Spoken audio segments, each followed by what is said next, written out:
ప్రముఖ IAS officer Smita Sabharwal ఐఏఎస్ల meet తర్వాత ఊహించని నిర్ణయం తీసుకుందా? రేవంత్ రెడ్డితో ఆవిడ సంధి దిశగా అడుగులు వేయబోతోందా?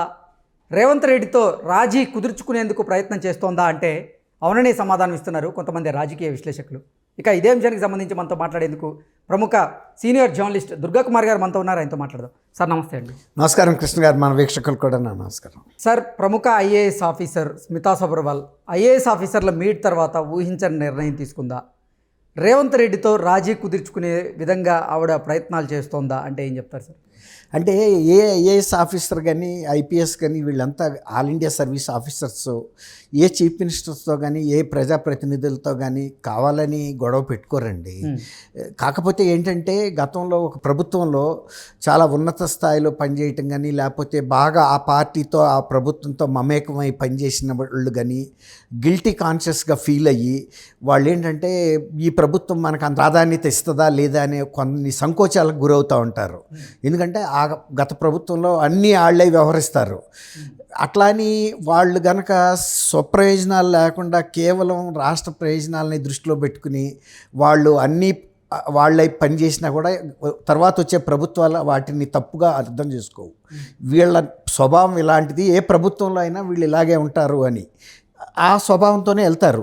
అలా కాకుండా ప్రతిపక్షాలను ఇబ్బంది పెట్టేటట్టుగాను లేకపోతే అధికారంలో ఉన్న పార్టీకి అడుగులకు మడుగులు వచ్చే విధంగాను వాళ్ళకి అత్యధిక ప్రాధాన్యత ఇవ్వటం, తర్వాత నిబంధనలు అతిక్రమించటం, నిబంధనల కన్నా ఎక్కువ ఫేవర్ చేయటం. అంటే కొన్ని ఎక్కడైతే ప్రభుత్వాధికారులకి నిర్ణయాధికారాలు ఉంటాయో వాటిని కరెక్ట్గా ఉపయోగించాలి తప్ప ఈ ప్రభుత్వంతో మనం మమేకమయ్యాం, ఈ ప్రభుత్వ అధినేతతో మనకు బాగా సన్నిహితంగా ఉందని ఎక్సెస్గా వ్యవహరించి రాజశేఖర రెడ్డి గారి టైంలో కొంతమంది ఐఏఎస్లు జైలు పాలకి అయ్యారు చూసారా. అట్లా వాళ్ళకి లబ్ధి చేకూర్చడానికి ప్రయత్నించిన టైంలో మాత్రమే అఖిల భారత సర్వీస్ అధికారుల మీద రాబోయే ప్రభుత్వాలు కానీ ముఖ్యమంత్రులు దృష్టి పెడతారు.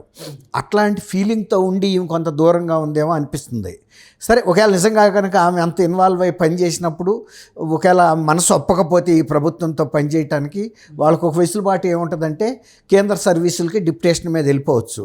వాళ్ళు కేంద్ర సర్వీసుల మీద డిప్యుటేషన్ మీద వెళ్తానన్నప్పుడు ఇక్కడ ఎన్ఓసి ఇవ్వాలి, నో అబ్జెక్షన్ సర్టిఫికేట్. ఇప్పుడు ఆమె అంత ఇంట్రెస్ట్ లేనప్పుడు ఏ ప్రభుత్వం కూడా ఇక్కడ పనిచేయమని ఒత్తిడి చేయదు. ఆమె మానసికంగా సిద్ధపడిపోయినప్పుడు ఇక్కడ పనిచేయడానికి తనకి కొన్ని అభ్యంతరాలు ఉన్నాయేనో అడ్డంకులు ఉన్నాయేనో ఫీల్ అవుతున్నప్పుడు ఆ ప్రభుత్వాలు ఎన్ఓసి ఇచ్చి పంపించేస్తాయి. ఎందుకంటే 5 ఏళ్ళు ఈ ప్రభుత్వం ఉంటే తర్వాత వచ్చినప్పుడు చూసుకుంటారు. ఆ 5 ఏళ్ళు ఆ డిప్యుటేషన్ మీద వాళ్ళు అక్కడ కంఫర్టబుల్గా ఉండగలుగుతారు. ఇది సహజంగా జరిగే పరిణామం. అయితే స్మితా సబర్వాల్ మొన్న ఐఏఎస్ ఆఫీసర్స్ మీటింగ్కి రేవంత్ గారు వెళ్ళటం, ఆయన అందరితో పాటు కలివిడిగా ఉండటం, ఓపెన్గా మాట్లాడటం, అంటే రేవంత్ రెడ్డి గారి స్వభావం స్మితా సబర్వాల్కి తెలియదని కాదు. కరెక్ట్, మొన్న ఐఏఎస్ ఆఫీసర్స్ దగ్గరికి వెళ్ళినప్పుడు కొంత గమనించి ఉంటుంది ఆయన పనితీరు ఎలా ఉంటుంది, ఆయన స్వభావం ఎలా ఉంటుంది అనేది. కాబట్టి ఇవాళ ట్వీట్ చేశారు, నూతన సంవత్సరం it's right time to take అనే రైట్ పాత్, రైట్ నోట్ అని. అంటే ఒక పాజిటివ్ దృక్పథంతో మొదలు పెట్టాలని ఇచ్చిన ట్విట్టర్లో ట్వీట్ చేశారు కదా. ఆ ట్వీట్ కొంచెం ఒక పాజిటివ్ నోట్, అంటే she is about to join అన్నట్టుగా అనిపిస్తుంది మనకి ఆ ఇన్ఫరెన్స్. కాబట్టి రేవంత్ రెడ్డి గారితో this is time to restart on the right note అంటూ ఆవిడ అందరికీ విషెస్ చెప్తూనే ఈ ట్వీట్ని ఈ రకంగా ఈ ఉద్దేశం లైన్ ఒకటే హైలైట్ అవుతుందండి. Is right time to right work అనే పాజిటివ్ నోట్ అనేది. అది ఒక మంచి సృద్భావ దృక్పథంతో మొదలు పెట్టాలి అన్నట్టుగా ఇచ్చారు. కాబట్టి బహుశా ఆమె కొంత మానసికంగా ఆలోచనలో పడి రేవంత్ రెడ్డి గారితో ఈ ప్రభుత్వంతో పనిచేస్తే ఏమి ఇబ్బంది ఉందనే ఒక ఫీలింగ్ వచ్చినట్టు అనిపిస్తుంది. రెండోది ఏంటంటే ఇతర అధికారులు కూడా చెప్తారు కదా, ఆ ప్రభుత్వంలో పనిచేసి ఈ ప్రభుత్వంలో జాయిన్ అయిన తర్వాత వాళ్ళేం మమ్మల్ని విభజించి చూడటం లేదు, మా పట్ల వివక్ష ఏం లేదు, ఆత్మీయంగానే ఉన్నారు అని చెప్పుంటారు కదా.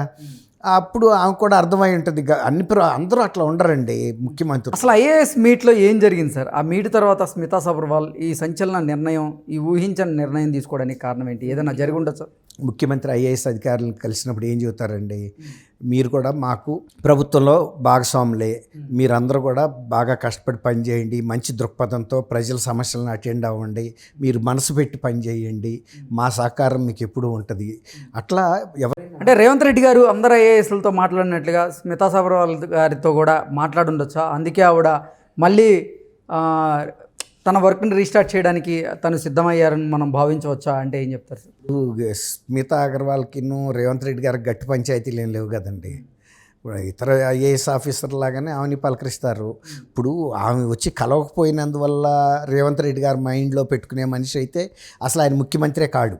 అట్లాంటి కుంచితమైన మనస్తత్వం ఉంటే ఆయన ఎప్పుడు కూడా విశాల దృక్పథంతో ఉంటారు. వచ్చి కలిసే వాళ్ళు కలుస్తారు, కలవని వాళ్ళు కలవరు. ఇప్పుడు ఐఏఎస్ ఆఫీసర్లకు వ్యక్తిత్వం ఉండొద్దని మనం అనం.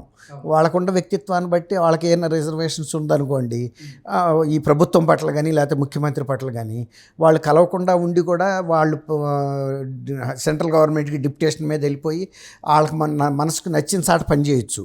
ఈ ప్రభుత్వంలో లేకపోతే ఈ తెలంగాణలో టీఆర్ఎస్ మాత్రమే ప్రభుత్వం, మిగిలిన ప్రభుత్వాలకి ఇక్కడ హక్కు లేదని ఫీల్ అయితే లోన వెళ్ళిపోవచ్చు.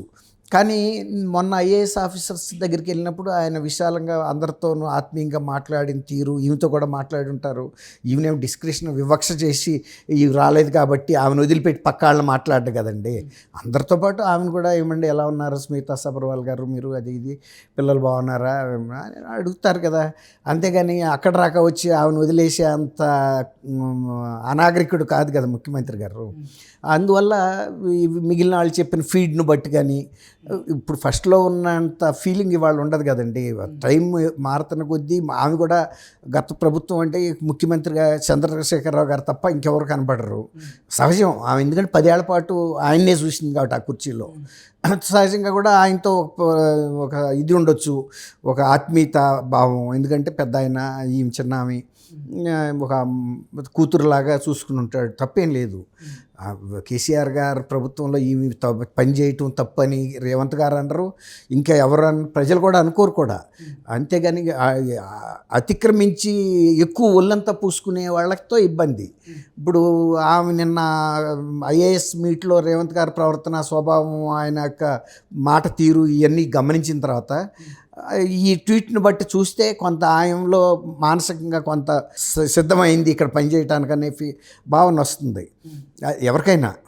దాన్ని అంటే లార్జర్ ఇంట్రెస్ట్లో చూస్తే దాన్ని ఒక, అంతేగాని ఇప్పుడు ఒకవేళ వెళ్ళి రేపు ఆయన మీట్ అయింది అనుకోండి, లేట్గా వచ్చారని కూడా అనరు. ఎవరు పర్సనల్ రీజన్స్ వాళ్ళకు ఉంటాయి. ఆమెకు ఆరోగ్య రకంగా ఉండొచ్చు, లేకపోతే కుటుంబ పరంగా ఏమైనా ఇబ్బంది ఉండొచ్చు, ఇంకేమైనా కూడా ఉండొచ్చు కదా. అందువల్ల ఆమెని ఫోల్డ్లోకి తీసుకోవడానికి ఏం ఇబ్బంది అయితే ఉండదు నేను అనుకోవటం.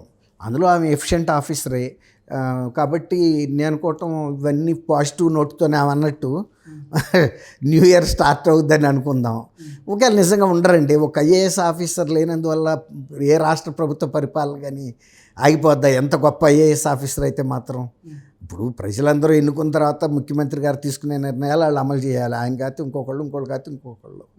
అంతేగాని ఐఏఎస్ కొంతమంది ఐఏఎస్లు ఐపీఎస్లు ట్రాన్స్ఫర్లు అయినప్పుడు ఆ జిల్లా ప్రజలు ధర్నాలు చేసిన సందర్భాలు కూడా ఉన్నాయి, ఆపండి అని. ఎందుకంటే ఆత్మీయత, వాళ్ళ మీద ఉన్న నమ్మకం, వాళ్ళ నిజాయితీ ఇవన్నీ పనిచేస్తాయి.